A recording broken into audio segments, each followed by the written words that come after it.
You know what I keep seeing? I keep seeing people saying this: don't buy an electric car because of depreciation. The new models are going to be so much better. You're going to lose so much money on your resale value.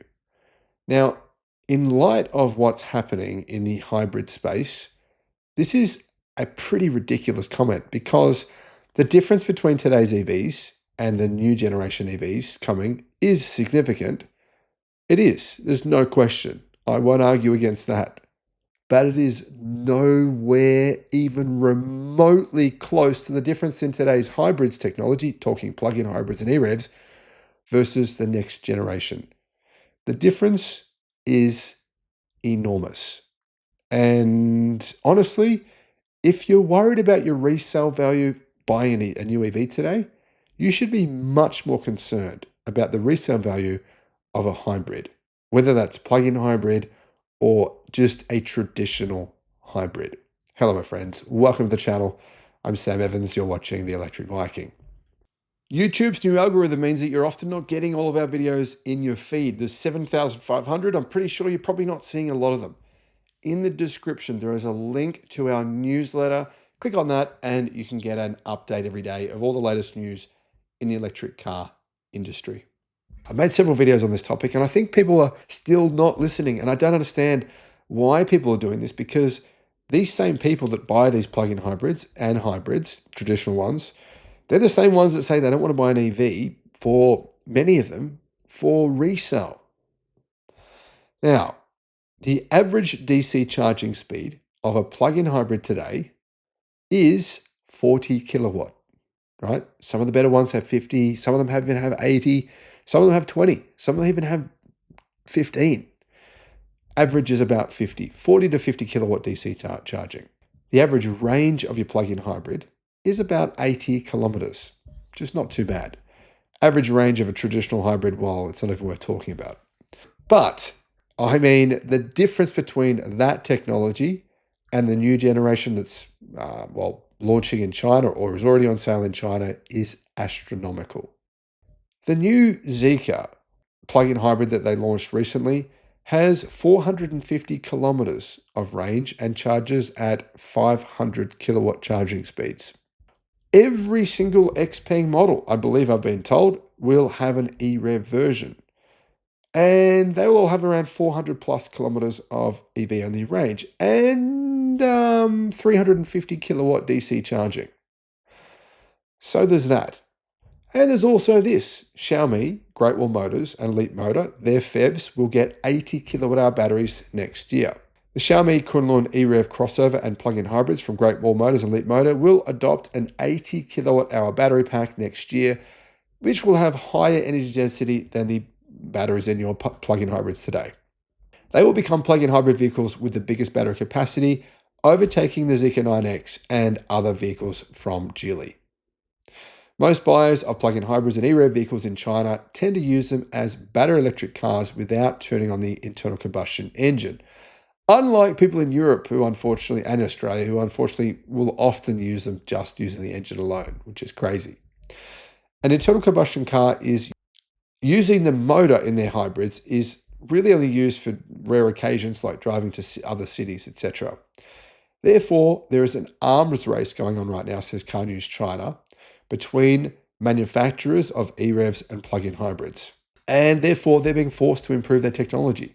I honestly think the current generation tech, to me, 50 kilowatt charging, which is very common, even in expensive plug-in hybrids, I think that is completely unacceptable. In fact, I think it is a joke that people are willing to accept that. I don't understand why. What, 50 kilowatt? I mean, that's like 10 years old. We had 50 kilowatt charging 15 years ago. Why do people accept this? I don't understand it. To me, the whole point is, right, when you stop, even if you're going on a long trip, you should be able to charge your battery up really quickly. Yeah? And if you have a small battery in your car, well, for a long trip, it's almost useless. If you look at the forums, guys, and the conversations people have, thousands of comments saying, my plug-in hybrid, my combined, on a fuel tank, I only got 500 kilometers of range. On a full fuel tank, I only got 450 kilometers of range. On a full fuel tank, if I drove it in super eco mode, slower on the highway, I got 590 kilometers of range. That's very common. It's not any better than an EV. And you're burning petrol. Doesn't make any sense. And those same cars have 50 kilowatt DC charging. So, SAIC has launched the IMLS6 plug-in hybrid crossover with a 66 kilowatt hour battery. Geely will launch the 9X, Zeekr 9X, with a 70 kilowatt hour battery. These are just two examples of many cars. Like I said, XPeng's EVs will have 60 kilowatt hour batteries in their EREVs and 350 kilowatt charging. The competition will only intensify as Xiaomi, Great Wall Motors, and Leap Motor launch range extended cars, as in EREVs, with battery capacities of 80 kilowatt hours. Now, I spoke to the vice president, the now vice president of XPeng, recently, a couple of months ago, and I said, what is one of the biggest differences between an EREV and a plug-in hybrid? And I'll tell you what he said, but in just a minute. Chinese media said the Xiaomi Kunlun, some models from Great Wall Motors, which obviously is available outside, most of Great Wall Motors car sales are outside of China rather than in China, and Leap Motor vehicles will use 80 kilowatt hour batteries in their EVs next year. Now, these batteries, by the way, some of them are using the new CATL Freevoy battery, which is way better than existing lithium-ion batteries, lithium iron phosphate, or even NMC batteries. And the reason I say this is because they actually utilize lithium cells and sodium-ion cells, and they have some big benefits.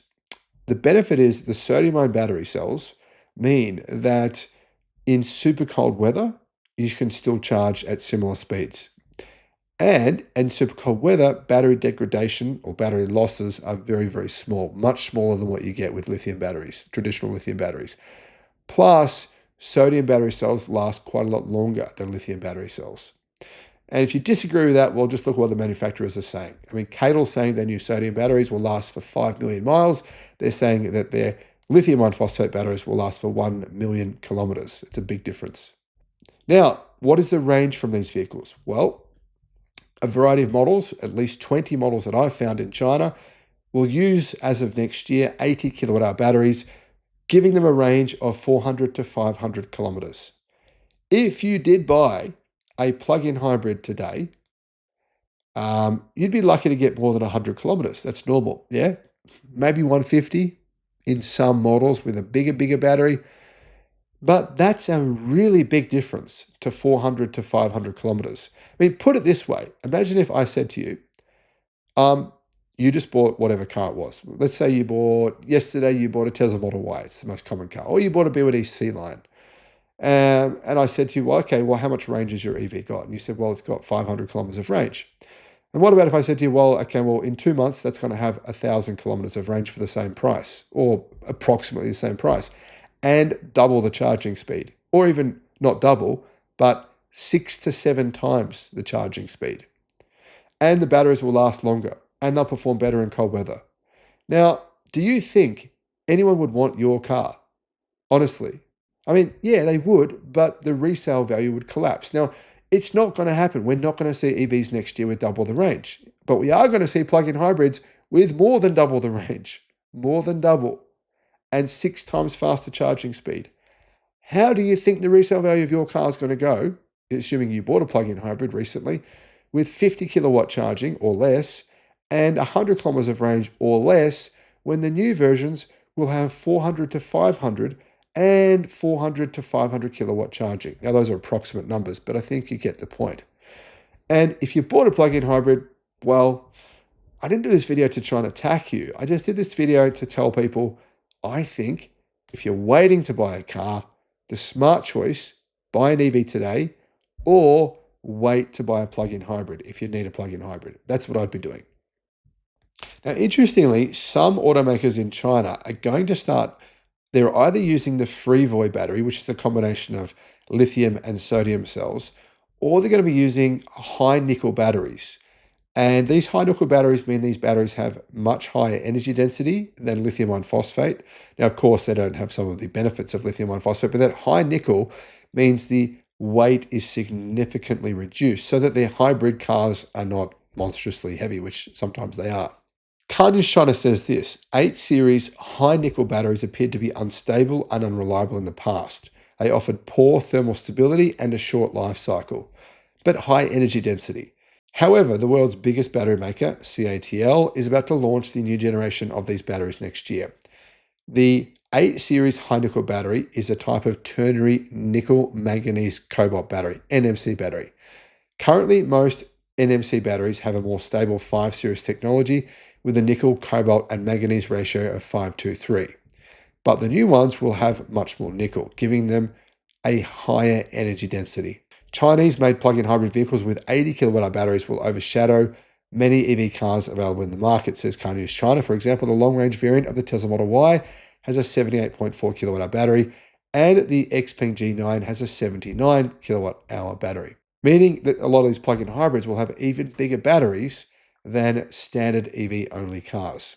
Now, one other change coming to plug-in hybrids is 800-volt technology. Many of these new hybrids and EREVs. Now, today, plug-in hybrids, they all pretty much use 400-volt technology, 99% of them, but most of them in the future will use 800-volt technology, which will mean faster charging speeds. So what this will do in addition is it will push down the prices of existing plug-in hybrid technology. So plug-in hybrid technology of today with much slower charging speeds and much less range, it won't go away. It'll still be available, but at lower prices than what it costs today. Obviously, people will have to take into consideration these newer models with faster charging speeds, etc. If your response to this, and what I'm saying is, well, they'll just be so expensive, then it won't even be in my price range. Well, are you sure about that? Have you seen the prices of these cars in China?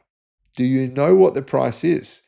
I think generally, rather than reacting to it in an emotional sense, the best thing to do here is to say, well, is this a valid point? Is it actually relevant? Is it true that these new hybrids will be more than twice as good as today's hybrids within less than 12 months? Clearly, it is. And clearly, therefore, this should affect people's purchasing decisions. But I'd say 99% of the time, people are not aware of what's about to happen. Let me know your thoughts and maybe share this video with someone who might benefit from its message. Thanks for watching. The Sydney EV International Motor Show. If you want to get a 50% discount on your tickets, all you got to do, click the link in the description and use the promotion code that's in the description. Just copy and paste that. Now, I should mention there's only 200 tickets available per day. So if you go to use the promo code and you can't get a ticket, wait till the next day. Don't wait until the day before the show to get your tickets, because otherwise you'll probably miss out on getting the 50% discount.